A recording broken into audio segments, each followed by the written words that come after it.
আল্লাহ পাক আল্লাহ তাআলা আপনার ফাতিমা আলীর বিবাহকে আপনার কবুল করেছেন। রাসূলের কাছে অনেক ধনীরা আপনার প্রস্তাব দিত, কিন্তু আল্লাহর নবী রাজি হতেন না। ফাতিমা তার জাহরার বয়স যখন আপনার 15 বছর 6 মাস হয়েছিল, আল্লাহর নবীর কাছে আলী শেরে খোদা মুশকিল কুসা হায়দারে কারনার আপনার প্রস্তাব যায়। আলী শেরে খোদার কাছে সাহাবায়ে কেরামগণ আসার পরে বলে, ওগো আলী, আপনি নবীকে বলুন ফাতিমার সঙ্গে যেন আপনার বিবাহটা দিয়ে দেয়। আলী শেরে খোদা বলেছিলেন, না না, আমি নবীকে বলবো না, আমাকে লজ্জা লাগে। সাহাবীরা বললেন, আলী, আপনার পক্ষ থেকে আমরা কি প্রস্তাব দিব? আলী শেরে খোদা আপনার রাজি হয়ে গেলেন। সাহাবীরা আসার পরে বলে, হুজুর, ফাতিমার সঙ্গে আলীর বিবাহটা যদি দেওয়া হয় তবে কেমনটা হবে একটু জানিয়ে দেন। আল্লাহর নবী বলেছিলেন, ওগো আমার সাহাবী, তোমরা শোনো, আমি ফাতিমার জন্য মনে মনে আমি আলীকেই পছন্দ করেছি। জোরে বলো। আলী শেরে খোদার অর্থ দেখে না, সম্পদ টাকা পয়সা দেখে না। আজকে বর্তমানে আপনার যেমন যে কোনো আপনার বাপের বেটির বিবাহ যখন দেখবে, আগেই আপনার খোঁজ নিবে, আগেই আপনার যাচাই করবে, তদন্ত করবে। ঘটককে বলবে তার কেমন পয়সা আছে, অর্থ কেমন আছে, চাকরি করে কিনা, ইনকামটা তার কেমন আছে। কোনোদিন যাচাই করলো না ছেলেটা হালাল রুজি উপার্জন করে কিনা, ছেলেটা সৎ পথে চলে কিনা, ছেলেটা 5 ওয়াক্ত নামাজ পড়ে কিনা, এটা আপনার তদন্ত নেই না। বিবাহর 1 বছর পরে বলে, হুজুর তাবিজ দেন। ঠিক না ভুল? আগে তদন্ত নাই, প্রথমে হলো যে অর্থ সম্পদ আছে বিয়ে দিয়ে দাও, আর 1 বছর পরে বলছে হুজুর তাবিজ দেন, বিটির বাড়িতে অশান্তি। আল্লাহর নবী হাবিবুল্লাহ তিনি আপনার অর্থ সম্পদ দেখলেন না।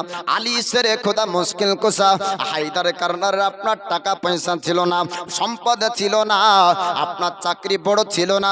তিনি আপনার কি চাকরি করতেন, কি ইনকাম করতেন, আপনার কি কাজ করতেন, কিতাবের মধ্যে পাওয়া যায়, আলী শেরে খোদার জীবনীতে পাওয়া যায়। আলী শেরে খোদা আপনার কাঠুরে ছিলেন, কাঠ কাটতেন, কাঠ কাটার কাজ করতেন।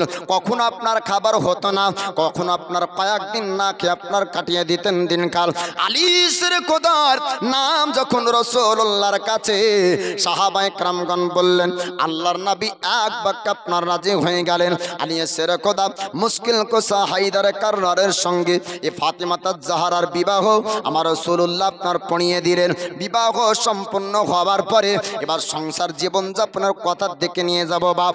আলী শেরে খোদার ঘরে যখন ফাতিমা জাহরা আপনার যাবেন, আমার রাসূল বললেন, আলী, আমি নবী তোমায় একটা কথা বলতে চাই। আলী শেরে খোদা বললেন, হুজুর আমাকে কি কথা বলবেন বলুন। এবার রাসূলুল্লাহ বললেন, আলী গো, অন্যজনের জন্য দ্বিতীয় বিবাহ জায়েজ আছে, অন্যজন ব্যক্তি তৃতীয় বিবাহ করতে পারে, অন্যজন ব্যক্তি চতুর্থ বিবাহ করতে পারে, কিন্তু আমার ফাতিমা যতদিন পর্যন্ত পৃথিবীতে জীবিত থাকবে, তুমি যতদিন পর্যন্ত জীবিত থাকবে, তোমার জন্য দ্বিতীয় বিবাহ করা জায়েজ নাই। নবী বলছেন যে আলী, তুমি দ্বিতীয় বিবাহ করতে পাবে না, ফাতিমা যতদিন থাকবে। জোরে বলুন সুবহানাল্লাহ। আল্লাহর নবী হাবিবুল্লাহ পয়গম্বর আজম বললেন, আলী, আমার ফাতিমা থাকার সময়তে তুমি দ্বিতীয় কোনো বিবাহ করবে না, অন্য রমণীর দিকে তোমার মন যেন না যায়। আলী শেরে খোদা বললেন, হুজুর ফাতিমা যতদিন পর্যন্ত থাকবে, আমি আলী আপনাকে কথা দিলাম আমি দ্বিতীয় বিবাহ করব না। আলী শেরে খোদা মুশকিল কুসা হায়দার কারনার তিনি জানতেন যে রাসূলের পাকের মনে আপনার দুঃখ হবে যদি আপনার দ্বিতীয় বিবাহ করে। শরীয়তের মধ্যে যদিও আপনার জায়েজ হয়, কিন্তু আমার রাসূলুল্লাহকে আল্লাহ পাক আল্লাহ তাআলা এমনটা আপনার ক্ষমতা দিয়েছেন, হালালকে হারাম করতে পারেন, হারামকে আপনার হালাল করতে পারেন। হারাম ওই জিনিসটা যেটা আল্লাহ রাসূলের পক্ষ থেকে নিষেধ হয়েছে, হালাল ওই জিনিস আপনার জায়েজ ওই জিনিস যেটা আল্লাহ রাসূলের পক্ষ থেকে আপনার জায়েজ করা হয়েছে। আমার রাসূল হাবিবুল্লাহ তিনি বললেন, আলী শোনো শোনো, তোমার জন্য জায়েজ না, অন্যের জন্য জায়েজ হবে, তোমার জন্য দ্বিতীয় বিবাহ জায়েজ না। আলী শেরে খোদা তিনি জানতেন আমার নবী কতটা ফাতিমাকে ভালোবাসেন, তাই আলী বললেন হুজুর আপনাকে কথা দিলাম যতদিন ফাতেমা থাকবে আমি আলী দ্বিতীয় বিবাহ করব না। বিবাহ সম্পন্ন হবার পরে এবার ফাতিমা জাহরার সংসারের কথা শুনবেন বাবা। আলী শেরে খোদা মুশকিল কোষা হায়দার কাররারের সঙ্গে ফাতিমা জাহরা থাকেন আপনার পাকা বাড়িতে না, বড় বাড়িতে না। কিতাবের মধ্যে পাওয়া যায় খেজুরের পাতার আপনার চাল বানিয়েছিলেন, খেজুরের পাতার ছাউনিতে আলী শেরে খোদার সঙ্গে ফাতিমা জাহরা থাকেন, কিন্তু কোনোদিন সংসারে আপনার অশান্তি হতো না। জোরে বলুন সুবহানাল্লাহ। আলী শেরে খোদা মুশকিল কোষার সঙ্গে ফাতিমা জাহরার কোনোদিন আপনার ঝামেলা ঝগড়ার কথা আপনার পাওয়া যায় না। কিতাবের মধ্যে জীবনী পড়েছি আপনার ঘটনাতে পাওয়া যায় আলী শেরে খোদার সঙ্গে ফাতিমা জাহরা এমনটা ভাবে আপনার সংসার জীবন যাপন অতিবাহিত করেছেন যেন তাদের ঘরে আল্লাহ পাকের রহমত নাজিল হতো, কোনোদিন শয়তান অসওয়াসা দিতে পারতো না। সুবহানাল্লাহ। আর আমাদের সংসারে কি হয়, ঝামেলা ছোট হলে শয়তানের অসওয়াসাতে ঝামেলাকে আরো বড় করে দেয়, হয় কি হয় না? কিন্তু আপনার দেখবেন যদি ঝামেলা সংসারে হয়ে যায় তো ওই মুহূর্তে পুরুষ ব্যক্তিটার কর্তব্য হলো বাড়ি থেকে চলে যাওয়া আর মসজিদে গিয়ে নফল নামাজ পড়া। জোরে বলুন সুবহানাল্লাহ। ওই সময়তে দেখবেন শয়তান পালিয়ে যাবে। কিন্তু পুরুষ ব্যক্তি বলছে যে মসজিদে যাব না, তো কোথায় যাবি? তো বড় বড় খাটে নিয়ে এসে দু বাড়ি দিয়ে আগে দু শার্ট যেমনই দিবা, ই বলছে হ্যালো, বলে কি আব্বা তুমি আসো আমাকে নিয়ে যাও, আর ভাত আমি খাবো না। বলছে তাই নাকি, কি হলো? তোকে দু শার্ট দিয়েছে? তো বলে হ্যাঁ, ওর ভিটাতে ঘুঘু চড়াবো। কিন্তু বিটি নিয়ে যে ওর ভিটাতে কবিতা চড়বে ওর জানা নাই। আল্লাহর নবীর বেটি ফাতিমা জাহরার সঙ্গে আলী শেরে খোদা মুশকিল কুশা হায়দারে কারনারের একদিন কথা আপনার তর্ক হতে হতে আলোচনা হতে হতে আওয়াজটা যখন উঁচু হয়ে যায় আলী শেরে খোদা মুশকিল কুশা হায়দারে কারনার তিনি বাড়ি থেকে আপনার মসজিদ চলে গেলেন। ফাতিমা জাহরা চিঠি লিখলেন আমার রাসূলুল্লাহর কাছে। আল্লাহর হাবিব তিনি আপনার আসলেন বেটির বাড়িতে। ফাতিমা জাহরার কাছে আসার পরে বলে ও বেটি ফাতিমা একটু তুমি জানিয়ে দাও, একটু তুমি বলো আলীকে কি দুঃখ দিয়েছো? ফাতিমার দুই চোখ দিয়ে পানি ঝরে যায়, বলে আব্বা জান আমি স্বামীকে দুঃখ দিইনি, আমি স্বামীকে কোনো আঘাত করিনি, আমার স্বামীকে গালি দিইনি, আমার স্বামীকে খারাপ কথা বলিনি। তবে আমাদের কথার মধ্যে আওয়াজ যখন উঁচু হয়ে যায় আমার স্বামী মনে হয় আমার উপর অসন্তুষ্ট হয়েছে, বাড়ির বাইরে চলে যায়। আল্লাহর নবী বলেছিলেন ও আমার সাহাবী তোমরা শোনো, আলী কোথায় আছে একটু দেখে নাও, আলীকে কোথায় পাওয়া যাবে একটু দেখে নাও। সাহাবারা সমস্ত জায়গা দেখলেন, কোনো জায়গাতে আলীকে দেখা যায় না। সাহাবীরা বললেন হুজুর ডান দিক বাম দিক সামনে পিছন সমস্ত জায়গা দেখলাম, কোনো জায়গাতে আলীকে দেখা যায় না। আমার রাসূলুল্লাহকে আল্লাহ পাক আল্লাহ তাআলা এমন শক্তি ক্ষমতা পাওয়ার দান করেছিলেন, সামনে যেমন দেখতে পেতেন পেছনকেও আপনার তেমন দেখতে পেতেন। আল্লাহর নবী বললেন ও আমার সাহাবীরা কোন জায়গায় আলীকে দেখতে পাবা না, আলীকে দেখতে পাবা মাটির মসজিদের মধ্যে। জোরে বলুন। সাহাবীরা আপনার মাটির মসজিদে গেলেন, যাবার পরে আলী শেরে খোদা মুশকিল কোষা হায়দার কাররারকে দেখতে পাই। আলী শেরে খোদা মুশকিল কোষাকে ডাক দেয়। তা আলী শেরে খোদা যখন উঠছেন দুই চোখ দিয়ে এতটা পানি ঝরেছিল, দুই চোখ লাল হয়ে যায়, মাটির মসজিদ আপনার ভিজে গিয়েছে আলী শেরে খোদার চোখের পানিতে। আলী শেরে খোদাকে আপনার নিয়ে যাওয়ার পর আমার রাসূলুল্লাহর কাছে দাঁড় করিয়ে দেয়। আল্লাহর হাবিব তিনি জিজ্ঞাসা করলেন আলী একটু তুমি জানিয়ে দাও ফাতেমা কি তোমাকে আঘাত করেছে? ফাতেমার কথাতে কি দুঃখ পেয়েছো? আলী শেরে খোদা মুশকিল কোষা এত নবীকে ভালোবাসতেন, যিনি আপনার বাল্য সাহাবীদের মধ্যে সর্বপ্রথমে আমার রাসূলুল্লাহর উপরে ঈমান যিনি এনেছেন অন্য কেউ না, অন্য কেউ না, তিনার নাম হলো আলী শেরে খোদা। জোরে বলুন সুবহানাল্লাহ। আলী শেরে খোদা বলেছিলেন হুজুর আপনার বেটি আমাকে দুঃখ দেয়নি, আপনার বেটি আমাকে আঘাত করেনি, আপনার বেটি আমাকে গালি দেয়নি, আপনার বেটির কথাই আমি দুঃখ পাইনি। যখন আমাদের মধ্যে কথা চলছিল আওয়াজটা যখন উঁচু হয়ে যায় তখন মনে করলাম শয়তান হয়তো আমাদের ঝামেলাটাকে বাড়িয়ে দিবে। না না না আর এই জায়গায় থাকা যাবে না, আমি মাটির মসজিদে চলে গিয়েছিলাম। যদি আমার কোতের মধ্যে আঘাত ফাতিমা পেয়ে যায় আর খবর যদি আপনার কান পর্যন্ত চলে যায়, হুজুর আপনি কষ্ট পাবেন, আপনার খারাপ লাগবে। তাই আমি আলী মাটির মসজিদে যাওয়ার পরে আল্লাহর কাছে দোয়া করি, জোরে বলুন সুবহানাল্লাহ। এইদিকে বিবি কান্না করে, স্বামী মনে হয় আঘাত পেয়েছে, ওইদিকে স্বামী কান্না করে, বিবি মনে হয় আঘাত পেয়েছে। তবে ওই ঘরে শয়তানের ওয়াসওয়াসা যাবে না, আল্লাহর রহমত যাবে। ও ঘরে আল্লাহর রহমত যাবে, শয়তান যাবে। শয়তান দেখছে যে কথার আওয়াজেই যদি মসজিদে গিয়ে আল্লাহর কাছে দোয়া করে তাহলে এই জায়গা তার ভিড়া যাবে না। আর যখন দেখবে যে ঝামেলার মধ্যে গালি হচ্ছে, তো শয়তান বলবে খালি গাল দিলে হবে, তুই বেটা ছেলে, তুই মেয়ে ছেলে নাকি, তুই মেয়েড়ি নাকি যে খালি গাল দিবি দিয়ে মুখ নষ্ট করবি, খাটিয়ে দুটো মার শুদ্ধে নাহলে মানাবি না তো তখন মরদি বলবে না। হ্যাঁ, এই যে শয়তানের ওয়াসওয়াসায় যখন রাগ হবে তো বারবার মন চাইবে যে মারি দুটে, তো মারার পরে যে কত বড় ক্ষতি হবে এ শয়তান তখন তার বলবে না যে কি তোর মারার পরে এগুলো ক্ষতি হবে। জি, তো আলিয়ে শেরে খোদা মুশকিল কুশা হায়দারে কাররার তিনি বলছেন, হুজুর আমি মনে চিন্তা করেছি আমার কথাতে মনে হয় ফাতিমা আঘাত পেয়েছে। ফাতিমা বলছেন, আব্বাজান আমি মনে চিন্তা করেছি আমার কথাতে মনে হয় আমার স্বামী আঘাত পেয়েছে। দুইজনের নিয়াত, দুইজনের উদ্দেশ্যই ভালো, জোরে বলুন সুবহানাল্লাহ। ফাতিমা জাহরা সম্পর্কে আপনার কিতাবের মধ্যে পাওয়া যায়, আল্লাহ পাক আল্লাহ তাআলার কাছে ফাতিমা জাহরা যেটা চাইতেন আল্লাহ পাক আপনার দিতেন। কেননা আল্লাহ পাককে রাজি করেছিলেন। আমরা বলি আল্লাহ আমাদেরকে দেয় না, আমরা স্বার্থপর মুসলমান, যখনই আল্লাহর কাছে চাই আমরা বলি আল্লাহ এটা দাও ওটা দাও। কোনোদিন আমরা আল্লাহকে চাইনি, আমরা কোনোদিন বলিনি আল্লাহ তুমি আমাদের প্রতি রাজি হয়ে যাও, তুমি আমাদের প্রতি সন্তুষ্ট হয়ে যাও। টাকার মতো ডাকলে আল্লাহ কেন শুনবে না? আমরা গুনাহগার ডাকতে জানি না। আল্লাহ পাক আল্লাহ তাআলা ফাতিমা যখন যেটা চাইতেন সেটাই আপনার আল্লাহ পাক দিতেন। ফাতিমা জাহরার সংসারের কথা আপনাদেরকে আজকে শোনাবো। বাপ ফাতিমা জাহরা রাসূলুল্লাহর বেটি, পৃথিবীর জমিনে যত জান্নাতি রমণী হবে তাদের সর্দানি যিনি ছিলেন তিনি আপনার শপিং মহলে যেতেন না, তিনি আপনার এসি রুমে থাকতেন না, পাঙ্খার বাতাসে আরাম করতেন না, দালান বাড়িতে আপনার থাকতেন না, অট্টালিকা ঘরে আপনার থাকতেন না। ও মায়েরা আপনারা শুনুন শুনুন আমার নবীর বেটি কেমন ভাবে জীবন যাপন করেছেন। তবে স্বামীর উপর অত্যাচার বন্ধ হয়ে যাবে, স্বামীকে ছোট করা বন্ধ হয়ে যাবে। অনেক মায়েরা আপনার বলে থাকেন যে তোমার সংসারে এসে কোনো সুখ শান্তি পেলাম না, বলে কি বলে না?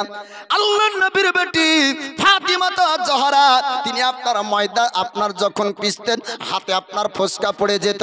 আল্লাহর নবী হাবিবুল্লাহ যুদ্ধের ময়দান থেকে কিছু বান্দি যখন এনেছিলেন, কিছু গোলাম আপনার এনেছিলেন, ফাতিমার কানে খবর আসলো আমার আব্বাজান গোলাম বান্দি এনেছে, চাই যদি কোনো একটা বান্দি পাওয়া যায় আমার কাজটা আসান হয়ে যাবে, কাজ হালকা হয়ে যাবে, আমি একটু আরাম পাবো, হাতে আমার ফোসকা পড়বে না, আমার কাজ করতে কষ্ট হবে না।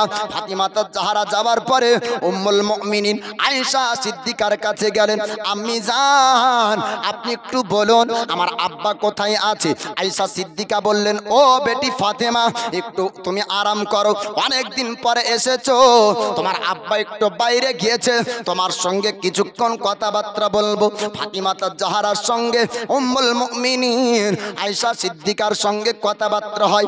আল্লাহর নবী হাবিবুল্লাহ তিনি বাড়ির মধ্যে প্রবেশ করলেন। ফাতিমা জাহরাকে দেখার পরে বলেন, ও বেটি ফাতিমা একটু তুমি জানিয়ে দাও কিসের জন্য আমার বাড়িতে হঠাৎ এসেছো? ফাতিমা জাহরা বললেন, আব্বাজান একটা মনে আশা নিয়ে এসেছি, আপনার কাছে একটা আশা করে এসেছি। ফাতিমা জাহরা বললেন, ও আব্বাজান আমি শুনেছি আপনি বান্দি এনেছেন, আপনি গোলাম এনেছেন, আপনার কাছে আবদার একটা বান্দি আমাকে দিয়ে দিন, আমার কাজটা আসান হয়ে যাবে, কাজ হালকা হয়ে যাবে, দুজন মিলে আমি সংসারের কাজটা করতে পারবো। আল্লাহর নবী হাবিব হাবিবুল্লাহ বললেন ফাতিমা শোনো শোনো, তোমাকে যদি বান্দি দিয়ে দিই তবে অন্য মানুষরা আলোচনা করবে নিজের বেটি বলে তাকে দিয়েছে, তোমাকে বান্দি দেওয়া যাবে না। তোমার মতন অনেক রমণী আছে, তাদেরকে বান্দিটা যদি দিয়ে দিই তারা সন্তুষ্ট হয়ে যাবে, আর যদি তোমাকে দিয়ে দিই তবে মানুষ আলোচনা করবে নিজের বেটি বলে আপনার দিয়ে দিয়েছে। আজ বর্তমান সময়ে যদি আপনার নেতা হয়ে যায় পরে ঘর পাবে, পর মানুষ পরে, আগে ওর ভাই ওর চাচাতো ভাই, ঠিক না? কিন্তু নবী বলছেন যে কিনা আমার বেটি যদি তোমাকে দিয়ে দিই তাহলে লোকে বলবে, মানুষ বলবে যে ওর বেটি বলে দিয়েছে। ওর মতন তো কতজন আছে কাউকে দিল না। তো নবী ইনসাফের বিচারকারী, নবী হকের শিক্ষা দেওয়া ব্যক্তি, দয়ার নবী, মায়ার নবী, তিনি বলছেন ফাতিমা এ বান্দি তোমার জন্য না, অন্য জনকে দেওয়া হবে। আল্লাহর নবী হাবিবুল্লাহ ফাতিমাত জাহরাকে দিলেন না। তো ফাতিমাত জাহরা কি অসন্তুষ্ট হলেন? বলেন না। আমরা আমাদের সমাজে দেখা যায় বাপের কাছে আবদার করার পরে না পাওয়া গেলে বেটিরা রাগ করে।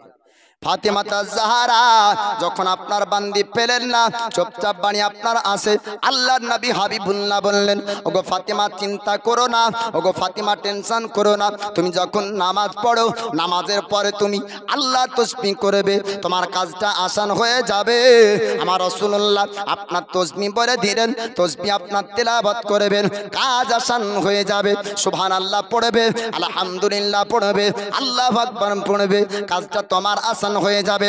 ফাতিমা জাহরা তিনি বাড়ি আসার পর ওই রকম নামাজের পর আপনার তাসবিহ করতেন, একা ময়দা আপনার পিষতেন, একা আপনার সংসার সমস্ত কাজ করতেন। তার মধ্যে আর একটা ঘটনা আপনার মনে পড়লো বাবা, ফাতিমা জাহরা যখন জাহরা ময়দা সানতেন, হাত দিয়ে আপনার ময়দা সানতেন, জবানে আল্লাহর পবিত্র কোরআন তেলাওয়াত করতেন, আর পিঠ দিয়ে হাসান হোসাইনের দোলনা আপনার হিলাতেন। জোরে বলুন সুবহানাল্লাহ। গীত শুনিয়ে কোনোদিন হাসান হোসাইনকে ঘুম পাড়াতেন না। ফাতিমা জাহরা যখন হাসান হোসাইনকে ঘুম দিতেন আল্লাহর পবিত্র কোরআন তেলাওয়াত করে করে ঘুম দিতেন। জোরে বলুন সুবহানাল্লাহ। ফাতিমা জাহরা গরিবী হারাতে জীবন যাপন আপনার কাটাতেন। অনেক মানুষ অনেক রকম আলোচনা করত, সঙ্গের সাথীরা বান্ধবীরা পর্যন্ত বলতো ওরে ফাতিমা তোমার আব্বার এত সম্মান ইজ্জত, তবে তোমার বিবাহ এত গরিব করে দিয়েছে। ফাতিমা জাহরা বলেছিলেন ও আমার সঙ্গের সাথীরা, আমার বান্ধবী তোমরা শুনে নাও, আমি আলীর ঘরে যতটা সুখে আছি আমার মতো মনে হয় তোমরা কেউ সুখে নাও। জোরে বলুন সুবহানাল্লাহ। ফাতিমা জাহরাকে তার একজন বান্ধবী বলেছিল, বান্ধবী তুমি ফাতিমা শোনো শোনো, আমার আব্বা তোমার বিবাহের কথা বলছে, এই বিবাহের কথা একটা শোনাবো বাপ। আমরা পৃথিবীর মানুষ যত পয়সাওয়ালা টাকাওয়ালা হই না কেন, শপিং মহলে যাবার পর দামি দামি পোশাক আমরা কিনতে পারি, কিন্তু না না জান্নাতি পোশাক পরিধান করার মতন ব্যক্তি এই জায়গাতে কেউ বসে আছে আমার বিশ্বাস নাই। আছে কেউ যে পরিয়েছেন জান্নাতি পোশাক ব্যবহার করেননি? পয়সা দিয়ে দামি দামি পোশাক কিনতে পারেন কিন্তু জান্নাতি পোশাক পাননি। আমার নবীর বেটির কথা শুনবেন বাবা, জান্নাতে না গিয়ে পৃথিবীর জমিনে জান্নাতি পোশাক পরিধান করেছিলেন। ও রমণী আসার পরে ফাতেমাকে বলেছিলেন ওগো ফাতেমা শোনো শোনো, আমার আব্বা বিবাহের কথা বলছে, তবে আমার আব্বার কথা অনুযায়ী আমি রাজি হইনি। এবার ওই আপনার ওই মহিলাটা তার আব্বার কাছে গেল, যাওয়ার পরে বলে আব্বা জান আমার বিবাহ আপনি ঠিক করেছেন? বলে হ্যাঁ তোমার বিবাহ ঠিক করেছি। দাওয়াত তো সবাই কি করবেন? বলে হ্যাঁ দাওয়াত তো সবাই কি করব। তো বলে আমার পক্ষ থেকে একজনকে দাওয়াত করতে হবে, আমার পক্ষ থেকে একজনকে বলতে হবে, তার নাম হলো ফাতিমা। ওই ব্যক্তি বলল বেটি রে শোন, ওই ফাতেমাকে যদি দাওয়াত করা হয় ও তো গরিব ব্যক্তি, সুন্দর পোশাক পরিধান করতে পারবে না, আমাদের মান ইজ্জত চলে যাবে, আমাদের সম্মানের হানি হবে। ওই ব্যক্তিকে বলা যাবে না আমাদের বাড়িতে বড় বড় সর্দারেরা আসবে, ধনীদের বেটিরা আসবে। ওই ব্যক্তি তখন বলল বেটি এরকম দাওয়াত আমি ফাতেমাকে করব না। ওই ব্যক্তি বলল ওরে ফাতেমা, ওরে আব্বা জান, ওগো আব্বা জান শোনেন শোনেন, আপনি ফাতেমা সম্পর্কে জানেন না, আমি ফাতেমা সম্পর্কে জানি।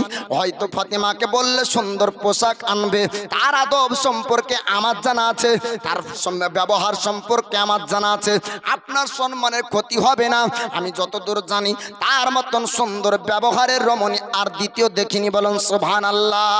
ওই সময়তে আব্বার কথা অনুযায়ী বেটি আপনারা বিবাহ হতে রাজি হলো। বেটির কথা অনুযায়ী আব্বা ফাতিমাকে দাওয়াত করাতে রাজি হয়ে গেল। এবার ফাতিমা তার জাহারার কাছে আসার পরে ওই আপনার বান্ধবী বলল, ফাতিমা তোমাকে দাওয়াত করব, আমার বিবাহ হতে আসতে হবে, তবে একটা শর্ত অনুযায়ী, এই শর্ত তোমাকে মানতে হবে। আল্লাহর নবীর বেটি বললেন, তুমি আমাকে কি শর্ত দিবে? বলে শর্ত হলো এই, সুন্দর সুন্দর পোশাক পরিধান করে ধনীরা আসবে আমাদের বাড়ির অনুষ্ঠানে, তোমাকেও সুন্দর পোশাক পরিধান করে আসতে হবে।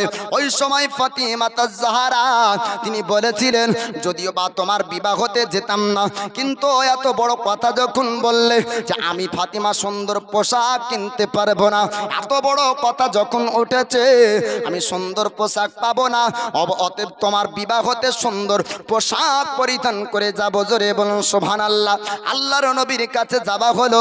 ফাতিমা তাজ জাহরা যাওয়ার পরে বলেছিলেন, আব্বাজান আপনার কাছে একটা জিনিসের আবদার করি, আপনি দিবেন কিনা একটু জানিয়ে দেন। আমার রাসূলুল্লাহ বললেন, ফাতিমা তুমি আমার কাছে কি জিনিস চাও একটু তুমি জানিয়ে দাও। ফাতিমা তাজ জাহরা বলেছিলেন, আব্বাজান আপনার কাছ থেকে সুন্দর একটা পোশাক নিতে চাই। আমার রাসূলুল্লাহ বললেন, ফাতিমা তুমি চিন্তা করবে না, টেনশন করবে না, আমি নবী তোমায় কথা দিলাম তোমাকে সুন্দর পোশাক দিব। জোরে বলুন সুবহানাল্লাহ। এবার দয়ার নবীজি কোনো দোকান থেকে কিনবেন না, কোনো দর্জিকে দিয়ে আপনার বানাবেন না, আল্লাহ পাকের কাছে দোয়া করলেন। আল্লাহকে বললেন, আল্লাহ আমার ফাতিমার জন্য একটা সুন্দর পোশাকের ব্যবস্থা করে দিন। কিতাবের মধ্যে আপনার পাওয়া যায় আল্লাহ পাক আল্লাহ তাআলা জিবরিল আমিনকে আপনার বললেন, জিবরিল যাও তুমি দুনিয়ায় চলে যাও, আমার হাবিবুল্লাহর কাছে জান্নাতি পোশাক দিয়ে আসো। জান্নাতি জোড়া, জান্নাতি পোশাক ফাতিমা তাজ জাহরার কাছে আল্লাহর ফেরেশতা নিয়ে উপস্থিত। দয়ার নবী মায়ার নবী ফাতিমা তাজ জাহরাকে বললেন, ওগো বেটি ফাতেমা, তোমার জন্য সুন্দর পোশাক আল্লাহর ফেরেশতা নিয়ে এসেছে। জোরে বলুন সুবহানাল্লাহ। দয়ার নবী মায়ার নবী তিনি ফাতেমার হাতে যখন ও পোশাক দিলেন, ফাতিমা তাজ জাহরা জান্নাতি পোশাক পরিধান করে এবার ও ইহুদের বাড়ির অনুষ্ঠানে আপনার প্রবেশ করবে। আল্লাহ নবী হাবিবুল্লাহ যখন বললেন, ওগো ফাতেমা শোনো শোনো, এই পোশাক পরিধান করে যখন তাদের বাড়িতে তুমি প্রবেশ করবে, দেখবা তারা অবাক হয়ে তোমার দিকে দেখবে। ফাতিমা তাজ জাহরা জান্নাতি আপনার পোশাক পরিধান করে ওই অনুষ্ঠানের বাড়িতে যখন উপস্থিত হয়, ওই সময়তে তারা সবাই অবাক হয়ে তাকিয়ে রইল। তারা সবাই দেখতে দেখতে সবাই অবাক হয়ে গেল। আমরা ধনীর বেটি হওয়া সত্ত্বেও এমন সুন্দর পোশাক কিনতে পারিনি, আমরা ধনীর বেটি হওয়া সত্ত্বেও এমন পোশাক আমরা পরিধান করতে পারিনি, যে পোশাকের মধ্যে নূর চমকায়, যে পোশাকের মধ্যে আলো চমকায়, এ পোশাক কোথায় পেল? সবাই আপনার ফাতিমা তাজ জাহরার কাছে আসে। আসার পরে বলে, ফাতিমা একটু জানিয়ে দাও এত সুন্দর পোশাক কোথায় থেকে এনেছো? এই পোশাক কোন দোকান থেকে কিনলে? কোন দর্জি বানিয়েছে? কোন জায়গাতে পেয়েছো? আল্লাহর নবীর বেটি ফাতিমা তাজ জাহরা বললেন, ও ইহুদির বেটিরা, ওগো সর্দারের বেটিরা, ও ধনীর বেটিরা, তোমরা শোনো শোনো, এই পোশাক কোনো দোকানে পাওয়া যাবে না, এই পোশাক কোনো জায়গায় পাওয়া যাবে না, কোনো দেশ থেকে কিনা যাবে না। এই পোশাক আমার আল্লাহ পাক আল্লাহ তাআলা আমার আব্বাকে দিয়েছেন। জোরে বলুন সুবহানাল্লাহ। তারা অবাক হয়ে বলেছিল, ওগো ফাতিমা, তোমার আব্বা যখন আল্লাহ স্রষ্টার কাছ থেকে পোশাক পায়, নিশ্চয় তোমার আব্বার ধর্ম সত্য ধর্ম হবে। মহিলারা বলেছিল, ওগো ফাতিমা শোনো শোনো, আমরা আর ভুল ধর্মের মধ্যে থাকতে চাই না, তোমার আব্বা ধর্ম গ্রহণ করতে চায়। রমণীরা আমার রাসূলুল্লাহর কাছে এসে ইসলাম ধর্ম কবুল করেছেন। জোরে বলুন সুবহানাল্লাহ। ইসলাম ধর্ম শ্রেষ্ঠ ধর্ম। মিথ্যা অপবাদ নবীর উপর তারা দিয়েছিল যে নবী হচ্ছে জাদুকর, মোহাম্মদ জাদুকর। কালেমা যখন পড়ায় জাদু করে কালেমা পড়িয়ে দেয়। না না, আমার রাসূলুল্লাহ হাবিবুল্লাহ আপনার কাউকে কাউকে জাদু করে কালমা পড়াননি, জোর করে কালমা পড়াননি, তরবারি দেখে আপনার কালমা পড়াননি। কিতাবের মধ্যে আপনার বলা হয়েছে আখলাক চরিত্র ব্যবহার দেখে মানুষ আপনার মুসলমান হতো, কোনো ব্যক্তিকে জোর করা হতো না। জোরে বলুন সুবহানাল্লাহ। ইসলাম এটাই শিক্ষা দিয়েছে, আমার নবী এটাই শিক্ষা দিয়েছে, তোমার চরিত্র তোমার ব্যবহারকে ভালো করো। তোমার শিক্ষা তোমার দ্বারাতে যদি মানুষের কাছে ভালো শিক্ষা যায় তবে মানুষ তোমার কথা বুঝবে। মানুষের সঙ্গে ভালো ব্যবহার করার শিক্ষা আমার রাসূলুল্লাহর কাছ থেকে আপনার পাওয়া গিয়েছে। আল্লাহর নবী হাবিবুল্লাহর কাছে রমণীরা যাবার পরে বলেছিলেন ফাতেমা যে পোশাক পরিধান করেছে এই পোশাকটা কোথায় পাওয়া যাবে? আল্লাহর নবী বললেন ও রমণীরা, ওগো মহিলা তোমরা শুনে নাও, এই পোশাকটা আমার আল্লাহ ফারিস্তার মাধ্যমে দিয়েছে। এটা দুনিয়ার পোশাক না, জান্নাতের পোশাক। জোরে বলো। জান্নাতীদেরকে আল্লাহ পাক জান্নাতি পোশাক পরিধান করাবেন। আর জান্নাতের মধ্যে আল্লাহ যে খাবার রেখেছেন ও খাবারের মধ্যে কমতি হবে না। জান্নাতের মধ্যে যে আরাম রেখেছেন ও আরাম আপনার কমতি হবে না। জান্নাতের মধ্যে যে ফল থাকবে ওই ফলটা খাবার পরে আবার তাকাবে তো সেই জায়গাতে ফল ঝুলবে। জান্নাতি খাবার খাওয়ার পরে পায়খানা ও পেশাব হবে না। জান্নাতি খাবার খাওয়ার পরে তৃপ্তি সহকারে খাবার খাবে, কিন্তু খাবারের মধ্যে কোনো কমতি পাওয়া যাবে না। জোরে বলুন সুবহানাল্লাহ। এই ফাতিমা জাহরার জান্নাতি পোশাক পরিধান করা দেখে আপনার রমণীরা মুসলমান হয়েছিল। এ ফাতিমা জাহরা আল্লাহ পাকের কাছে যেটা চাইতেন সেটা আল্লাহ পাক দিতেন, কারণ এমন একজন রমণী ছিলেন যিনি আল্লাহর ইবাদত বান্দেগি করে আল্লাহ পাককে রাজি করেছিলেন। আর আল্লাহ যখন কারো উপর সন্তুষ্ট হয়ে যান আল্লাহ পাক আল্লাহ তাআলা দুনিয়ার সমস্ত জিনিস তার জন্য আসান করে দেন। জোরে বলুন সুবহানাল্লাহ। এই ফাতিমা জাহরা তিনার স্বামী স্ত্রীর সংসার জীবনযাপনের কথা আপনাদেরকে শোনাবো বাপ। তবে এই ফাতিমা জাহরা আলিয়ে শেরে খোদা মুশকিল কুসা হায়দার কাররার তিনার স্বামীকে এত ভালোবাসতেন। তো একদিন আলিয়ে শেরে খোদা মুশকিল কুসা হায়দার কাররারের দুই চোখ দিয়ে পানি ঝরা দেখে ফাতিমা বলেন ওগো স্বামী জান, আপনার চোখ দিয়ে পানি ঝরে কেন? তো আলিয়ে শেরে খোদা বলছেন আমি একটা বাড়িতে দাওয়াত খেয়ে আমার চোখ দিয়ে পানি ঝরছে। এক বাড়ির দাওয়াতে দেখলেন যে জান্নাতি পোশাক পরিধান করাতে রমণীরা মুসলমান হলো, আর স্বামী আলিয়ে শেরে খোদা আর এক বাড়ির দাওয়াত খেয়ে এসে তিনার চোখ দিয়ে পানি ঝরে। কারণটা কি?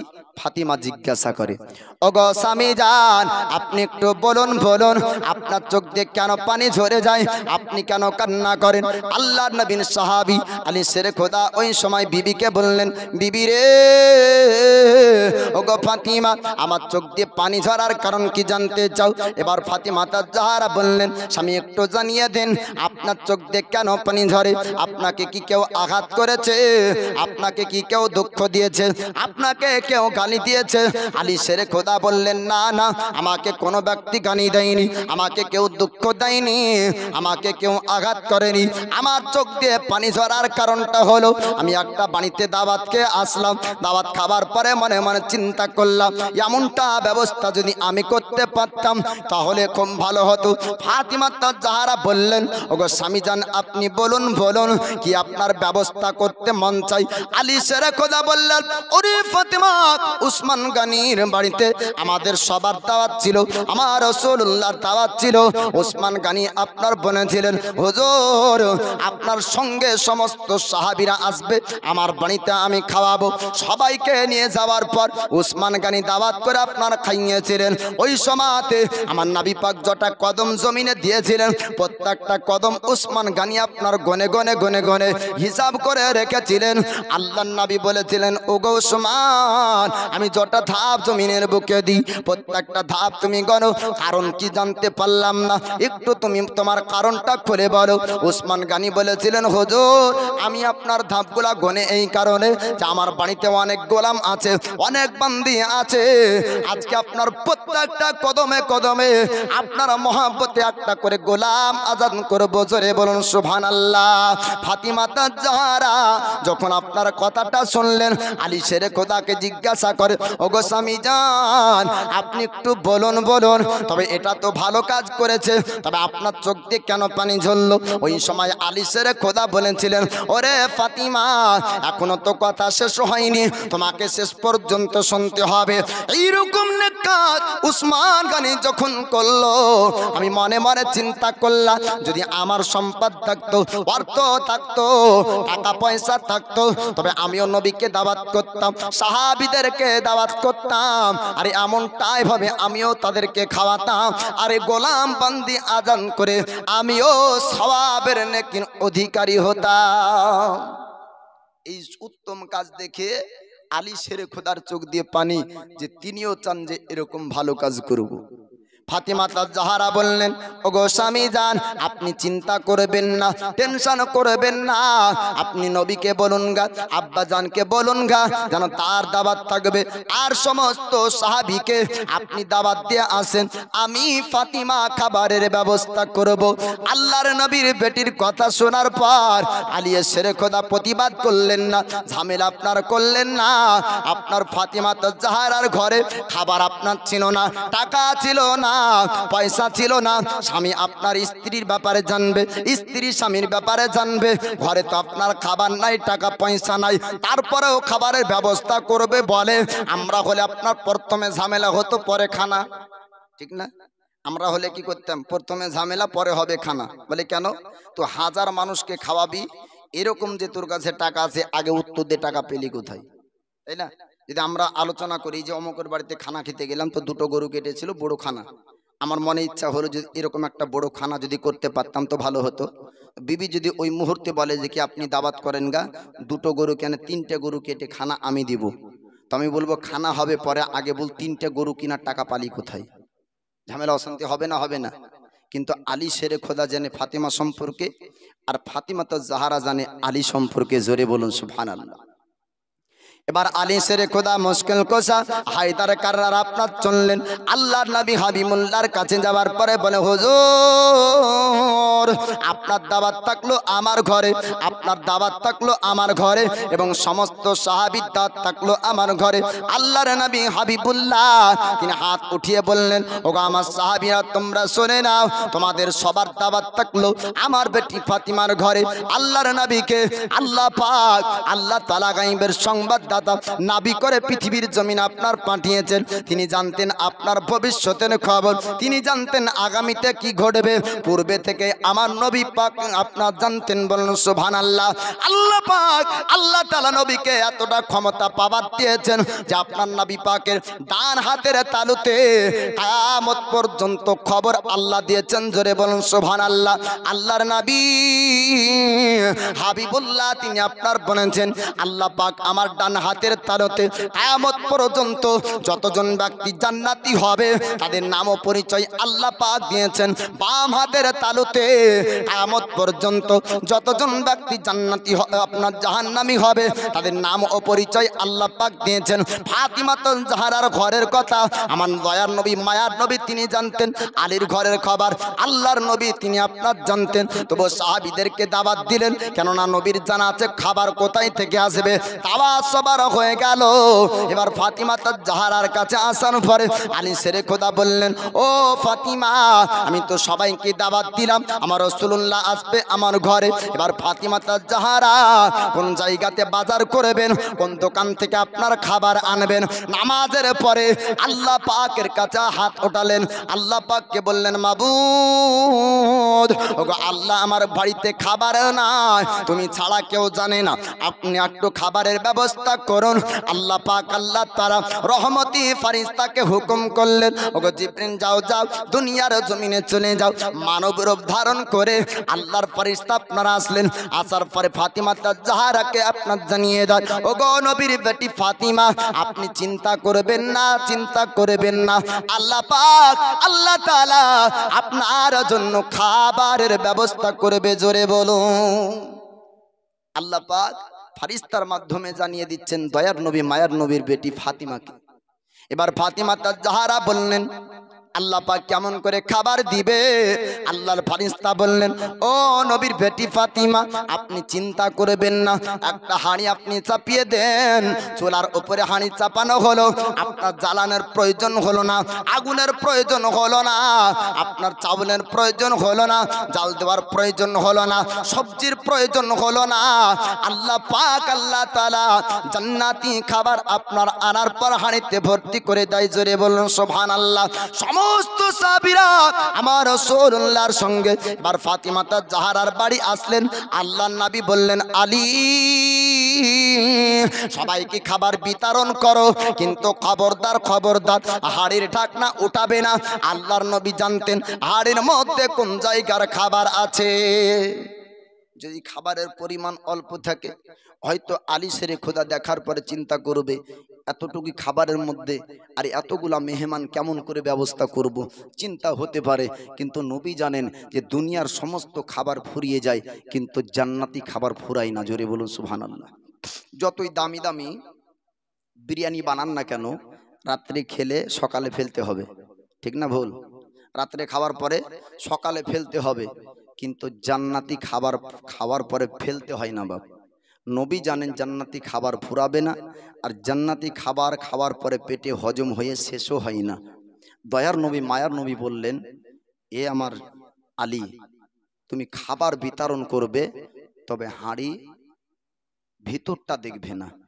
নবীর নিষেধ অনুযায়ী আলী শেরে খোদা ও হাঁড়ি থেকে, ও পাত্র থেকে, জায়গা থেকে খাবার উঠালেন এবং কমবেশ হাজারো মেহমানকে খাবার বিতরণ করলেন। জোরে বলুন সুবহানাল্লাহ। সমস্ত সাহাবীরা আপনার জান্নাতি খাবার খেলেন। খাবার পরে নবী পাক বললেন, ওগো আমার সাহাবী, তোমরা বলো বলো, এমন সুন্দর খাবার কি তোমরা কোনোদিন খেয়েছো? কেমন খাইতে লাগলো তোমরা একটু জানিয়ে দাও। সাহাবীরা বললেন, হুজুর, আমরা দুনিয়ায় কত খাবার খেয়েছি, কিন্তু এমন সুন্দর খাবার আজ পর্যন্ত কোনোদিন খাইনি। আল্লাহর নবী বললেন, ওগো আমার সাহাবী, তোমরা শোনো শোনো, দুনিয়ার খাবারের সঙ্গে এই খাবারের তুলনা হবে না। এই খাবারটা কোনো বাবুর্চি বানায়নি, এই খাবারটা কোনো দোকান থেকে আনা হয়নি। ওগো সাহাবীরা, এই খাবারটা আমার আল্লাহ পাক আল্লাহ তাআলা জান্নাত থেকে পাঠিয়েছেন। জোরে বলুন সুবহানাল্লাহ। সাহাবীরা বললেন, ওগো হুজুর, এমন সুন্দর খাবার দুনিয়ার খাবার হতে পারে না। আমরা জান্নাতি খাবার খেলাম। আল্লাহ পাক আল্লাহ তাআলা জান্নাতি আপনার জান্নাতি ব্যক্তিদেরকে দুনিয়ার বুকে জান্নাতি খাবার খাওয়ালেন। এবার আপনারা বলবেন, মানুষ মরার পরে কিয়ামতের হিসাব হবে, তারপরে জান্নাত জাহান্নামী হওয়ার পরিচয় পাওয়া যাবে। না না, আপনার আমার জন্য এমনটা হবে, মরার পরে জান্নাত জাহান্নামের বিচার হবে। কিন্তু আল্লাহর নবীর সাহাবী সম্পর্কে আমার নবী পাক বলেছেন, আবু বকর ফিল জান্নাহ, ওমর ফিল জান্নাহ, ওসমান ফিল জান্নাহ, আলী ফিল জান্নাহ, তালহা ফিল জান্নাহ, জুবাইর ফিল জান্নাহ। এইরকম জান্নাতি হওয়ার সার্টিফিকেট পৃথিবীর জমিনে আল্লাহর নবী সাহাবীদেরকে দিয়েছেন। জোরে বলুন। জান্নাতি হওয়ার গ্যারান্টি দয়ার নবী দিয়েছেন। এবার নবীর কথার উপর সন্দেহ থাকলে ঈমান থাকবে না। বলে কেন? আল্লাহ পাক সূরা নাজমুস সূরার মধ্যে 27 পারার মধ্যে বলেন, ওমা ইয়ানতিকু আনিল হাওয়া ইন হুয়া ইল্লা ওয়াহিয়্যু ইউহা। আল্লাহ পাক বলছেন, নবী মন গড়া কিছু বলেন না, বরং ওটাই বলেন যেটা তাহার উপর ওহী করা হয়। নবীর উপরে যেটা আল্লাহর ওহী হতো, অর্থাৎ নবীর প্রত্যেকটি কথার উপরে আল্লাহ পাক সন্তুষ্ট ছিলেন। আল্লাহর হুকুম অনুযায়ী, আল্লাহর মত অনুযায়ী নবী বলতেন। নবী মন গড়াই নিজে সাজিয়ে কোনো কথা বলতেন না। নবী বলেছেন জান্নাতি গ্যারান্টি, তো জান্নাত গ্যারান্টি। জোরে বলুন সুবহানাল্লাহ। তো সাহাবীরা হলো জান্নাতি, খাবার খেলেন জান্নাতের খাবার। এবার ফাতেমা জাহরা আবার নামাজের পরে আল্লাহর কাছে হাত দুখানা উত্তোলন করে, কেন? যে উসমান গানির বাড়িতে তো কদমে কদমে গোলাম আজাদ হয়েছে, বান্দি আজাদ হয়েছে, ফাতিমার ঘরে তো বান্দি নাই, তবে কি আজাদ হবে?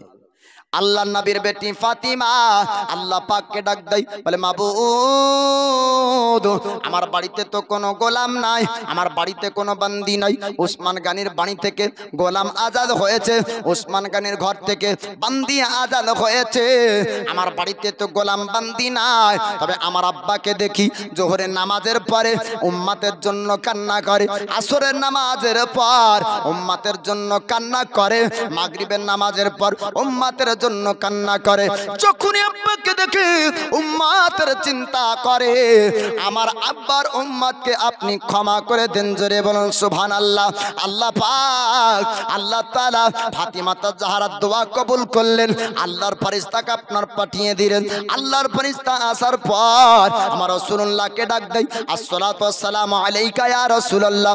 হুজুর আপনার বেটির দোয়াকে আল্লাহ পাক কবুল করেছেন, আপনার বেটির দোয়া কবুল হয়েছে, আপনি একটু দোয়াকে সমাপ্ত করতে বলুন। আপনার উম্মতকে আল্লাহ পাক ক্ষমা করে দিয়েছেন, যেটা কদম দিয়ে আপনি আপনার বেটির ঘরে এসেছেন, আল্লাহ পাক কদমে কদমে হাজার হাজার আপনার গুনহেগার উম্মতকে ক্ষমা করেছেন, জোরে বলুন। জি, আপনার কদমে কদমে হাজার গুনহেগার উম্মতকে ক্ষমা করেছেন, বলুন সুবহানাল্লাহ। আল্লাহর নবী হাবিবুল্লাহ উম্মতের চিন্তা করতেন, উম্মতের জন্য কাঁদতেন।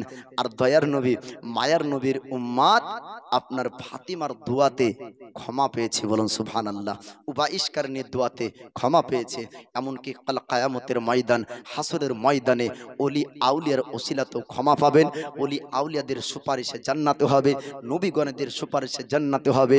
তবে শাফাআতে কুবরা, সব বড় শাফাআত আমার দয়ার নবী করবেন, জোরে বলুন সুবহানাল্লাহ। কার লাগিয়া কান্দরে মন, কার লাগিয়া বন্ধ, কেউ তো তোমার আপন হবে না, যে জন হবে আপনা সে তো মদিনা, জোরে বলুন সুবহানাল্লাহ। যে জন হবে আপনা সে তো মদিনা, কবর হাসর পুলসিরাতে কোনো আপন পাবে না, যাকে পাবে তিনি হবে শাহে মদিনা। উম্মতের কষ্ট নবী, ওগো উম্মতের কষ্ট নবী সইতে পারে না, যে জন হবে আপনা সে তো মদিনা। আলিয়া শেরে খুদা মুশকিল কুসা হায়দারে কাররার, তিনার যে মনের ইচ্ছা ছিল জান্নাত রমণী ফাতিমা তাজহারা তিনার স্বামীর মনের ইচ্ছাটাকে পূর্ণ করলেন এবং নবীর উম্মতের জন্য দোয়া করে আল্লাহ পাকের কাছ থেকে নবীর উম্মতের বকশিশ চাইলেন। নবীর উম্মতকে আল্লাহ পাক ক্ষমা করলেন এই ফাতিমা তাজহারার দোয়াতে, জোরে বলুন সুবহানাল্লাহ। এই জান্নাত রমণী ফাতিমা তাজহারার অনেক অনেক কারামাতের কথা বর্ণনা রয়েছে। আলিয়া শেরে খুদা মুশকিল কুসা হায়দারে কাররারের একটি কারামাতের কথা বলবো। এ আলী শেরে খুদা সম্পর্কে আমরা কতটুক জানি? আলী কার নাম আলী কে? বলে আলী হচ্ছেন ও ব্যক্তি যে রসুল পাক সাল্লাল্লাহু আলাইহি সাল্লাম তিনি বলেন, আমি ইলমের কামরা, জ্ঞানের কামরা যদি হই তো আলী হলো ও ওই কামরার দরওয়াজা, জোরে বলুন সুবহানাল্লাহ। এই হযরত আলী শেরে খুদার কাছে ইলমে মারিফাত এতটা ছিল যে আলী শেরে খুদা চক্ষু বন্ধ করে সপ্তম আকাশ পর্যন্ত দেখতে পেতেন। চক্ষু বন্ধ করে আলী শেরে খুদা সপ্তম জমিন দেখতে পেতেন। আল্লাহর ফেরেশতা একদিন পরীক্ষা করতে চেয়েছিল। মালাকুল মউত ফেরেশতা মানব রূপ ধারণ করে দাঁড়িয়ে, আয় আলী আপনি বলুন এখন মালাকুল মউত ফেরেশতা কোথায়? চক্ষু বন্ধ করে কিছুক্ষণ পরে বলেছিলেন, মানব রূপ ধারণ করে মানুষ সেজে যে আমার সামনে দাঁড়িয়ে ওই ব্যক্তি হলো আল্লাহর ফেরেশতা ইসরাইল, জোরে বলুন সুবহানাল্লাহ। আপনি কেমন করে বললেন? আলী শেরে খোদা মুশকিল কুসা বললেন, আমি সপ্তম আকাশ পর্যন্ত লক্ষ্য করলাম, কোন জায়গাতে তোমায় দেখতে পাইনি। সপ্তম জমিন দেখলাম, কোন জায়গায় দেখতে পাইনি। ডান দিক বাম দিক পূর্ব পশ্চিম উত্তর দক্ষিণ সারা পৃথিবীকে দেখলাম, কোনো জায়গায় দেখতে পাইনি। আমি সামনে যাকে দেখি এই হলো আল্লাহর ফেরেশতা। জোরে বলুন সুবহানাল্লাহ। এর নাম হলো আলিয়ে শেরে খুদা মুশকিল কুসা। আর একটি বিখ্যাত ইনার কারামতের কথা বলবো, যে আলিয়ে শেরে খুদা মুশকিল কুসা হায়দারে কাররার আড়ালের খবর জানতেন কিভাবে? আল্লাহ পাকের ইলহামের মাধ্যমে। আল্লাহ পাক জানার শক্তি পাওয়ার ক্ষমতা দান করেছেন। চটি কিতাবের মধ্যে আলীর কথা বলা হয়েছে, আলী খোদাকে ওয়ালি হে। আলী হলো আল্লাহর ওলি। আলী হচ্ছেন কে? আল্লাহর ওলি। আল্লাহর ওলির কি পাওয়ার আল্লাহ পাক দিয়েছেন। ফজরের নামাজ আলিয়ে শেরে খুদা পড়লেন। ফজরের নামাজ পড়ার পরে এবার মুক্তাদিদেরকে বলে যে এই বাড়ির পার্শ্বে একটা বাড়িতে, মসজিদের পার্শ্বের একটা বাড়িতে সারা রাত ধরে একটা রমণীর সঙ্গে একটা যুবকের তর্ক বিতর্ক হয়, ঝামেলা হয়। এর কারণটা জানতে হবে, তাদেরকে জিজ্ঞাসা করো। আলিয়ে শেরে খোদা মুশকিল কুসা হায়দারে কাররার আপনার বললেন সারা রাত্রি ধরে এই যুবকের সঙ্গে আর আল্লাহর এক বান্দির সঙ্গে সারা রাত্রির আপনার ঝগড়া হয়। এই ঘটনাটা আপনার শুনবেন বাবা। আল্লাহ পাক আল্লাহ তাআলা ইলহামের মাধ্যমে আলিয়ে শেরে খোদা মুশকিল কুসা হায়দারে কাররারকে 25 বছর পূর্বের ঘটনা পর্যন্ত দেখিয়েছেন। জোরে বলুন সুবহানাল্লাহ। আলিয়ে শেরে খোদা মুশকিল কুসা হায়দারে কাররার বললেন, যাও ওই যুবককে ডাক দাও, আল্লাহর বান্দিকে আমার সামনে ডাক দাও, আমি তাদেরকে জিজ্ঞাসা করব সারা রাত্রির মধ্যে, সারা রাত্রি ধরে ঝামেলা কেন তারা করে। আল্লাহর বান্দিকে ডাকা হলো, ওই যুবককে আপনার ডাকা হলো। আলিয়ে শেরে খোদা বললেন, আল্লাহর ওলি বললেন, আমার নবী পাকের সাহাবী বললেন, ওরে আল্লাহর বান্দা, ওরে যুবক, একটু তুমি বলো সারা রাত্রি তোমরা কেন ঝগড়া করো, সারা রাত্রি তোমরা কেন ঝামেলা করলে। আল্লাহর বান্দিকে বলা হলো, ওরে আল্লাহর বান্দি একটু জানিয়ে দাও সারা রাত্রি তোমরা কেন ঝামেলা করছিলে। আল্লাহর বান্দি বলেছিলেন, হুজুর আমরা সারা রাত্রি কেন ঝামেলা করি আপনি কি জানতে চান, আপনি কি শুনতে চান? আলী শেরে খোদা বললেন, হ্যাঁ শুনতে চাই। আল্লাহর বান্দি বলল, হুজুর গো, আমাকে আমার সঙ্গে এই যুবকের পুরো গ্রামবাসী একত্রিত হয়ে আমাদের বিবাহটা পড়িয়ে দিয়েছে, কিন্তু যুবক আমার দিকে তার মন চাই না, আমার কাছ থেকে দূরে সরে যেতে চাই, আমি তার জন্য তার সঙ্গে তর্ক করি। আল্লাহর বান্দাকে জিজ্ঞাসা করা হলো। আলী শেরে খোদা বললেন, যুবক রে, একটু তুমি জানিয়ে দাও তুমি সারা রাত্রি কেন ঝামেলা করো, সত্যি কি কারণ এটা? যুবক বলল, হ্যাঁ হ্যাঁ, আমাকে গ্রামবাসী সবাই আমার সঙ্গে এই মহিলাটার বিবাহ পড়িয়ে দিল। বিবাহর আগ পর্যন্ত তার প্রতি একটা মায়া, আমার আপনার মায়া ছিল, তার প্রতি একটা ভালোবাসা ছিল। যখনই গ্রামবাসী বিবাহ পড়িয়ে দিল, তার প্রতি আমার আর কোনো ভালোবাসা নাই, তাকে আর আমার ভালো লাগে না, মন চাই না। আমি যতবার চেষ্টা করি কিন্তু তার দিকে আমার মন চাই না। আল্লাহর বান্দির কথা মতো শুনলেন, আপনার যুবকের কথা শুনলেন। আলী শেরে খোদা মুশকিল কুসা হায়দারে কাররারকে আল্লাহ পাক আল্লাহ তাআলা আপনার পূর্ণ ঘটনাটা জানিয়ে দেন। আলী শেরে খোদা মুশকিল কুসা হায়দারে কাররার বললেন, আল্লাহর বান্দি রে, আমি একটা কথা জিজ্ঞাসা করব, সত্য কথা কিনা তোকে বলতে হবে। আল্লাহর বান্দি বললেন, হুজুর আপনি যেটা জানতে চাইবেন আমি সত্য কথা বলবো। আলী শেরে খোদা মুশকিল কুসা আমার নবীর সাহাবী বললেন, ওরে আল্লাহর বান্দি বল, আজ থেকে প্রায় 25 বছর পূর্বে তোর একটা যুবকের সঙ্গে একটু প্রেম ভালোবাসা ছিল কি না? আল্লাহর বান্দি বললেন, হুজুর আপনি কেমন করে জানতে পারলেন? পৃথিবীর বুকে কোনোদিন কোনো ব্যক্তি এমন কথা আমাকে জিজ্ঞাসা করেনি। আজ 25 থেকে 26 বছর কেটে গেল, আজ পর্যন্ত আমার এই অতীতের কথাগুলা কারো সামনে আমি গল্প করিনি, আমি কারো সামনে বলিনি। আপনি কেমন করে জানতে পারলেন? আমার নবীর সাহাবী আলী শেরে খোদা মুশকিল কুসা হায়দারে কাররার বলেছিলেন, ওরে আল্লাহর বান্দি, আমি যেটা জানতে চাইবো তুই খালি হা কিনা সেটা বলবি। আল্লাহর বান্দি বলল, হুজুর হ্যাঁ হ্যাঁ, আমার সঙ্গে এমন ঘটনা ঘটেছিল। আল্লাহর বান্দি বললেন, হুজুর আমার বহু পূর্বের কথা, আমার অতীতের কথা আপনি জানতে পারলেন। আমি একটা যুবকের সঙ্গে প্রেম ভালোবাসা করেছিলাম।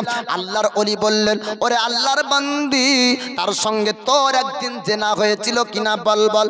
আল্লাহর বান্দি বললেন, হুজুর আপনি এত গোপন কথা জেনেছেন, আপনি এমন কথা বললেন, এত গোপন কথা আমি ছাড়া আর কেউ জানে না, আমার মা আর আমি ছাড়া পৃথিবীর কোনো মানুষকে বলিনি। আল্লাহর বান্দির কথা শুনে আমার নবীর সাহাবী বললেন, ওরে আল্লাহর বান্দি বল তোর সঙ্গে জেনা হয়েছিল কিনা। আল্লাহর বান্দির চোখ দিয়ে পানি ঝরে যায়, মহিলার চোখ দিয়ে পানি ঝরে যায়। ওই ব্যক্তি বললেন, হুজুর আমার যুবকের সঙ্গে জেনা হয়েছিল। আমার রাসূলুল্লাহর সাহাবী বললেন, ওরে আল্লাহর বান্দি তোর আব্বার সামনে তুই এই বিবাহের প্রস্তাবটা দেখেছিলি কিনা বল, বিবাহের কথা বলেছিলি। আল্লাহর বান্দি বলতে শুরু করলো, হুজুর আপনাকে বলতে চাই ঘটনা শুনুন। আমি যুবককে প্রেম ভালোবাসা করতাম, যুবকের সঙ্গে আমার অবৈধ একটা সম্পর্ক হয়েছিল, আমার সঙ্গে জেনার কাজ হয়ে গিয়েছিল, আমার পেটে তার সন্তান এসেছিল। আমি আব্বাকে বলতে গেলাম, আব্বা জান আমার বিবাহটা আপনি মেনে নেন, তার সঙ্গে বিবাহ দিয়ে দেন। কিন্তু আব্বা রাজি হলো না, আব্বা বিবাহ দিতে চাইনি। এই কথা আপনার বলা হলো। আল্লাহর নবীর সাহাবী আলী শেরে খোদা বললেন, ওরে আল্লাহর বান্দি তখন তুই বাড়ি থেকে কি বের হয়ে যাসনি? আল্লাহর বান্দি বললেন, হুজুর আমি বাড়ি থেকে বের হয়ে গেলাম, আমার মাকে আমি সঙ্গে নিলাম। মাকে বললাম, ওগো মা আমার পেটে তো সন্তান এসেছে, আমি সন্তানটা কি করব? আমার মা বলল, এ সন্তান ভূমিষ্ঠ হবে। আমার মাকে নিয়ে আমি জঙ্গলে চলে গেলাম, আমার সন্তানটা প্রসব হলো, সন্তান ভূমিষ্ঠ হলো।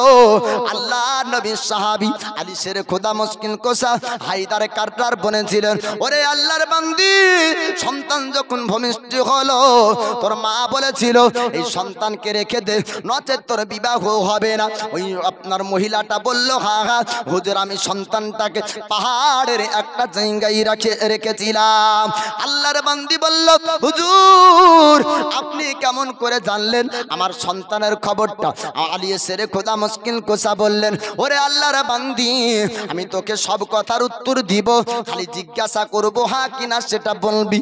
আল্লাহর বান্দি বললেন, হুজুর গো আপনি জানতে চান, আপনি যেটা জানতে চাইবেন বলবো।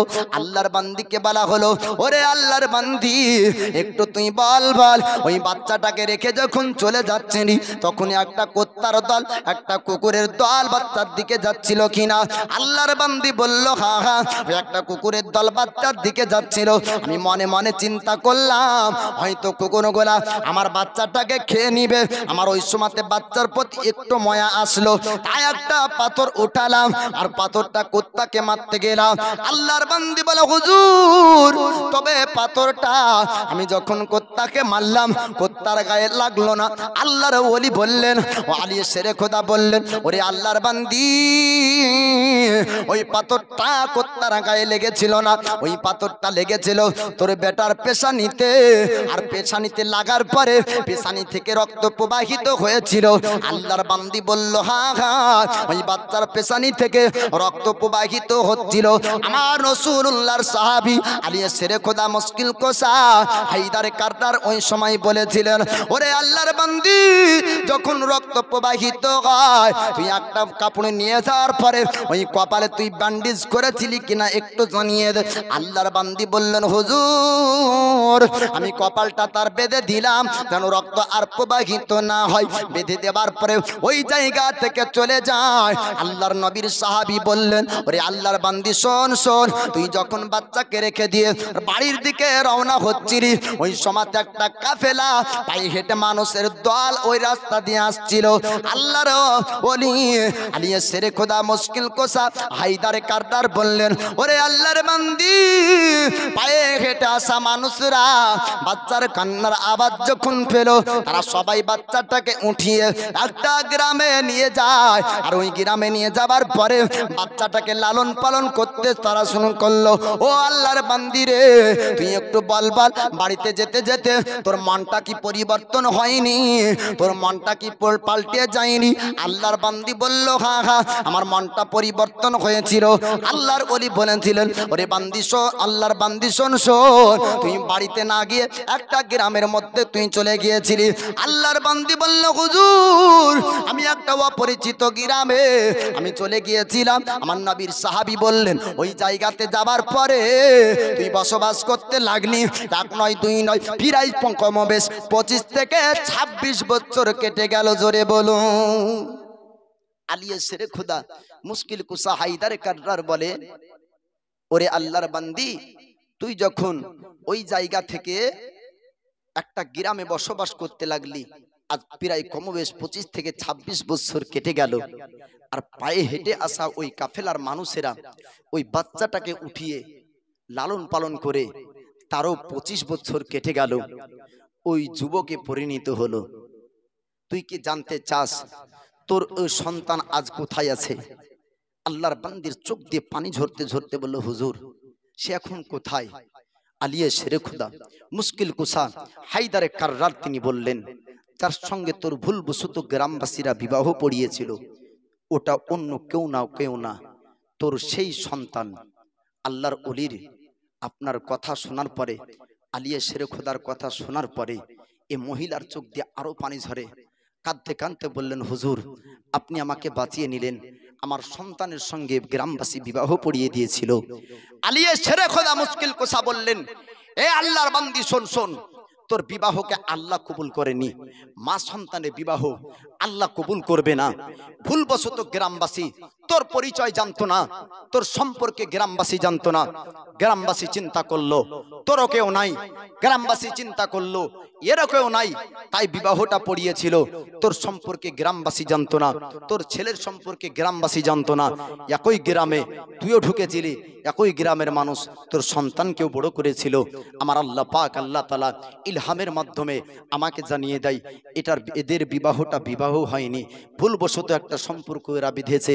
তাই আল্লাহর পক্ষ থেকে, আল্লাহর হুকুমে, আল্লাহর অর্ডারে তোদের এই সম্পর্কটাকে আলাদা করে মা বেটার সম্পর্কেতে আল্লাহ পরিণত করতে বলেছেন। জোরে বলুন সুবহানাল্লাহ। এ আলিয়ে শেরে খোদার একটি বিখ্যাত কারামাতে এত বড় ভুল থেকে আল্লাহ পাক আল্লাহ তাআলা বাঁচিয়ে নিয়েছিলেন। তবে আলিয়ে শেরে খুদা মুশকিল কুসা হায়দারে কাররারের সংসারে এই ফাতিমাতুজ জাহরা থাকেন। ফাতিমার অনেক কারামতের কথা আছে, তবে আপনাদেরকে আলোচনা এবার শোনাবো ফাতিমা আর আলীর সংসারের, গরিবী সংসারে আল্লাহর বরকতের কথা। অনেকজন ভাবে যে বড় লোক হলে মনে হয় লটারি কাটলে বড় লোক হয়, অনেকজন ভাবে না। আবার মৌলবীর কাছে দোয়াও চাইতে যায় অনেক। আমাকে ডাইরেক্ট একজন বলেছে, হুজুর তো কি আমার জন্য একটা দোয়া করেন। তো কিসের দোয়া? আমি লটারি কাটি কিন্তু কোনোদিনই কিছু পাই না, তো এবার নিয়াত করেছি যদি লটারিতে পাই 5 লাখ তো 1 লাখ টাকা মসজিদে দেবো, একটু দোয়া করেন। আমি বলছি, তোর যদি 1 কোটি টাকা পাস তাও মসজিদে টাকার দরকার নাই, আর মরার আগ পর্যন্ত যেন আল্লাহ পাক তোর তকদির, তোর ভাগ্যে যেন লটারি টাকা না জোটাই। জোরে বলবেন না সুবহানাল্লাহ। ও আমার উপর রাখবে না ফাটবে জি। তো ও ব্যক্তি এরকম দোয়া চাইছে, তো এরকম দোয়া চাইবেন না, দোয়া চাইতে হবে আল্লাহর কাছে ওটা যেটা জায়েজ আছে, তাই না? আল্লাহ পাক জানে যে মসজিদে পাংখা লাগানো আছে, মসজিদে মার্বেল আছে, মসজিদে জায়নামাজ আছে, তারপরেও আমার বান্দারা নামাজ পড়ে না। আর মাঠের আবাদ যখন হয় না ভালো, আসমানি পানি বর্ষণ হয় না, তখন ঢেলার ভুয়ে রোদে নামাজ পড়তে যায়। আল্লাহ জানে যে কি এদের চরম অভিনয়, তারপরেও পানি হয় না। হয় যে মাঠে নামাজ পড়ছে ঢেলের ভুঁইয়ের রোদে, তারপরে বলছে কি নামাজ হলো না, এত নামাজ পড়ছে নামাজ হলো, আপনার পানি হয় না। তো পানি হবে কি করে? আল্লাহ জানে না যে এত পাংখা চলে, ঠান্ডা লাগে, এত আরামের জায়গাতে, তারপরও মসজিদে কাতার খালি, আর তুমি ঢেলের ভুঁয়ে যাবা নামাজ পড়তে পানির লেগে? এটা হবে না। হযরত মুসা কালিমুল্লাহ যুগের একটি কথা ভাব, মুসা নবীকে কওমবাসীরা বলছে, হুজুর একটু দোয়া করেন। তো কেন? আল্লাহ যেন পানি বর্ষণ করে, আল্লাহ যেন পানি দেয়। তো মুসা আলাইহিস সালাম, তিনাকে কালিমুল্লাহ বলা হয় বাবা, তো আল্লাহ পাকের কাছে দোয়া করছেন, আল্লাহ পানি দাও। অনেক দিন ধরে পানি হয়নি, মানুষ পানি চাইছে। তো আল্লাহ পাক বলছেন পানি দিব, তবে আজকাল না। কবে? 6 মাস পরে। কতদিন পর? 6 মাস পর। মানুষ বলছে দে তেরি এখন গলা শুকিয়ে যাচ্ছে, পানি পাচ্ছি না, তো 6 মাস পর পানি দেবে। আপনাকে যদি আমি বলি যে 1 গ্লাস পানি নিয়ে আসেন, তো পিপাসা লেগেছে, তো বলছে মৌলভী সাহেব আপনাকে পানি দেবো, কিন্তু ওয়াজ শেষ করেন তারপর পানি দেবো। তো ওয়াজ করবার মনে মনে বলবে যে জালসা এবারই শেষ, নতুন গ্রামে তার পা দিচ্ছি না, পানির পিপাসা লেগেছে, আর বলেছে যে তোকে ওয়াজের জন্য এনেছে, তুই ওয়াজ শেষ কর তারপর পানি পাবি। তো 6 মাস পরে পানি পাবো শুনে মানুষ কিন্তু অসন্তুষ্ট। মানুষ সবাই আপন আপন বাড়ি চলে যায়। আল্লাহ পাক আল্লাহ তাআলা তারা বাড়ি ঢুকতে না ঢুকতে পানি বর্ষণ হয়। মানুষ আসার পরে মুসা নবীকে বলছেন, ওগো আল্লাহর পয়গম্বর মুসা, আপনি কোনোদিন মিথ্যা কথা বলেননি, তবে আজকে কেন মিথ্যা হলো? তো বলে, কি মিথ্যা কথা বললাম? আপনি বললেন 6 মাস পর পানি হবে, আর এখনই পানি হয়। আল্লাহ পাককে আবার ডাক দিলেন মুসা নবী, আয় আল্লাহ, তুমি তো বললে 6 মাস পর পানি হবে, তবে এখনই কেন পানি? আল্লাহ পাক বললেন, আয়ে মুসা, হে আমার কালিম, হে আমার পয়গম্বর, শোনো, আমি আল্লাহ যখন 6 মাস পর পানি দিব বললাম, 6 মাসের কথা শুনে তোমার উম্মত আমার বান্দারা অসন্তুষ্ট হয়ে গেল, কেউ শুকরিয়া আমার করতে পারলো না, আপন আপন বাড়ির দিকে চলে গেল। আর 6 মাস পর পানি পাবে শোনার পরে ছোট্ট ছোট্ট পিপিলিকা পিঁপড়াগুলা আকাশের দিকে মুখ করে আমার শুকরিয়া করলো। জোরে বলুন সুবহানাল্লাহ। আমি আল্লাহ তাদের শুকরিয়াতে সন্তুষ্ট হয়ে এক্ষুনি পানি বর্ষণ করেছি। তো আল্লাহ যেটা দেয় খালি মানুষের জন্য না, 18,000 মাখলুকাতকে আল্লাহ সৃষ্টি করেছেন। কোন মাখলুকের জন্য আল্লাহ সন্তুষ্ট হয়ে পানি দেন, কোন মাখলুকের জন্য সন্তুষ্ট হয়ে আল্লাহ রৌদ্র দেন, কোন আপনার মাখলুকের উপর সন্তুষ্ট হয়ে আল্লাহ বাতাস দেন। খালি মানুষ ভাববে যে আমাদের লাগি মানে সব দেয়, এটা ভুল কথা বাপ। আমরা তো পাপী, আমরা তো গুনহেগার, আমরা আল্লাহর হুকুম পালন করতে পারি না, আমরা পাপী বান্দা। আমরা আল্লাহকে অতটা ভালোবাসতে পারিনি যতটা আমার আল্লাহ আমাদেরকে ভালোবেসেছেন। জোরে বলুন সুবহানাল্লাহ।